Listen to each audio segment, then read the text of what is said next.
Let's check out the Flash 5 e-scooter. I'm on cruise control. Nice.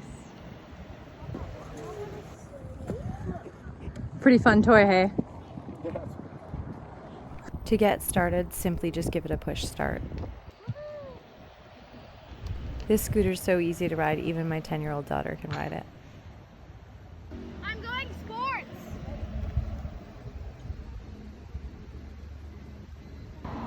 Now let me show you how you can change speeds. By double tapping, you can switch from drive to sports to walk to eco and back to drive again.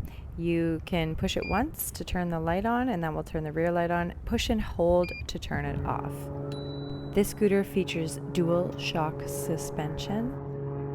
Here, you try now. This scooter has rubber tires for comfortable riding, it has a handbrake on the left, and it has throttle on the right. Now let me take you for a ride.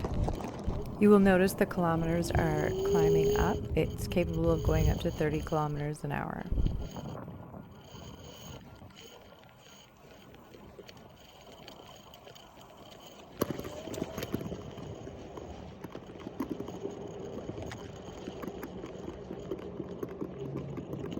The front and back light are a great feature for an evening ride.